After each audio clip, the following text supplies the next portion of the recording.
Vous avez vécu la naissance d'un nouveau quartier de vie, d'un nouveau morceau de ville, comme le David Kiemenfeld. Quelles sont pour vous les clés de cette réussite? Qu'est-ce que cela vous inspire?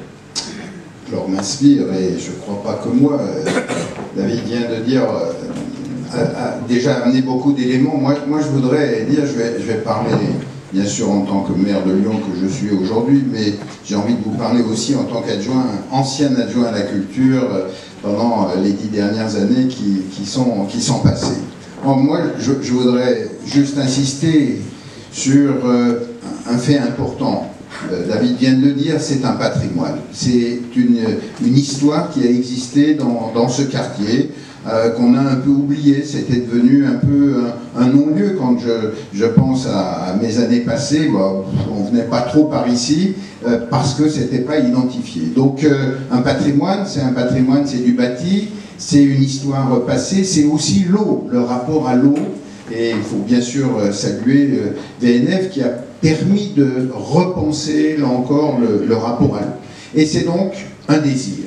Parce qu'on ne construit rien si on n'a pas d'abord un désir. L'idée aussi que tout est peut-être possible. Il y a ce goût au départ d'imaginer comme si les frontières habituelles des modes réglementaires de ce qui est possible ou pas pouvaient être bousculées. C'est une grande transversalité, c'est penser la culture au sens de qu'est-ce qu'une la culture, je ne parle pas de la culture savante, mais la culture qui est transmission, c'est comment on continue ou on réécrit une histoire ici, c'est penser la place de l'architecture dans ce quartier, et bien entendu l'innovation. C'est dire qu'on essaie de construire la ville de demain, ce que, je crois, on a largement réussi. Donc tout ça, ça fait un amalgame extraordinaire, une puissance des équipes qui ont envie, d'hommes et de femmes qui font les paris. Je vais évidemment pas citer tout le monde, mais les premiers quand même, Jovernet-Caron, les Hougues, puis rapidement, on parle de la sucrière, c'est l'équipe de J.L. Evans, Olivier Ginon, et puis c'est Artifarti, et tout ça va commencer à faire ce noyau autour duquel vont s'agréger tous ceux qui sont arrivés ensuite et qui vont renforcer petit à petit ce vrai désir de construire, de co-construire quelque chose de nouveau.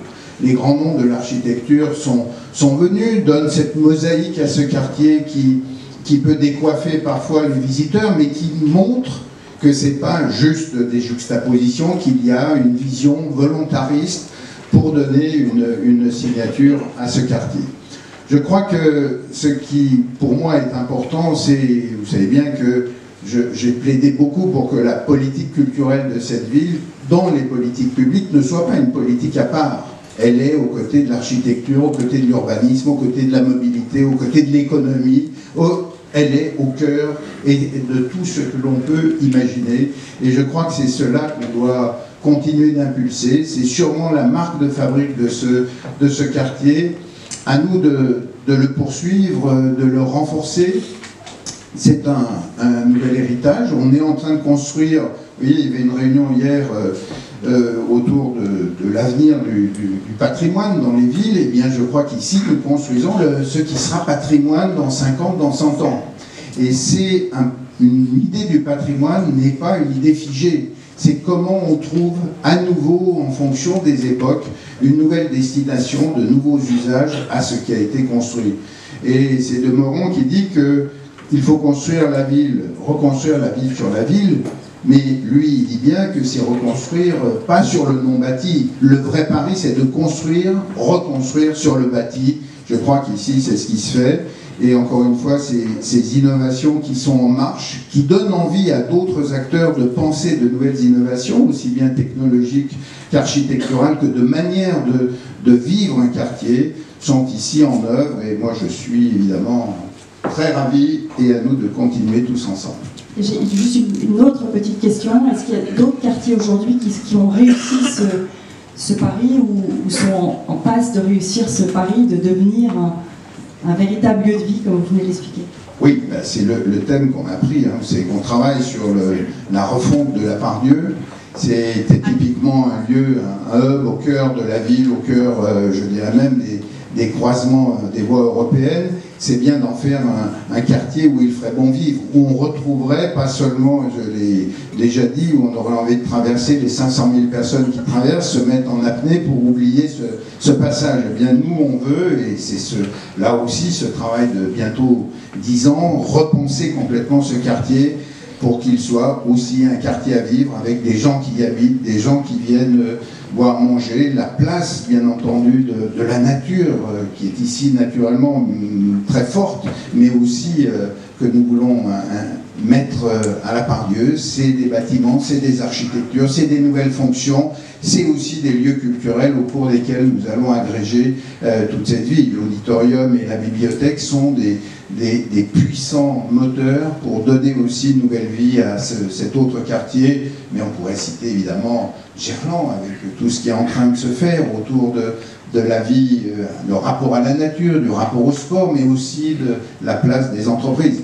Bref, Lyon est vraiment en train de se modifier avec la métropole pour en faire un vrai beau chantier tourné vers le siècle, j'ose pas dire suivant, on va déjà finir celui-là, mais en tout cas tourné vers l'avenir. Merci beaucoup. Georges, je repasse la parole juste à... Oui, je voudrais m'en excuser, j'ai salué le maire de Porto, donc j'ai vu très loin, mais puisque j'ai salué le maire de Porto, j'ai oublié de saluer, parce que nous sommes dans un territoire.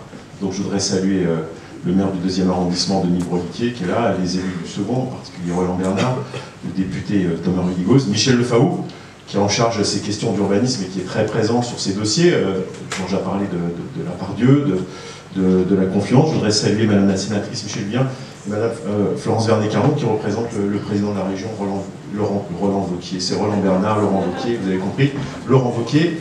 Et si j'en ai oublié quelques-uns, ils m'excuseront, la liste est peut-être trop longue. Merci.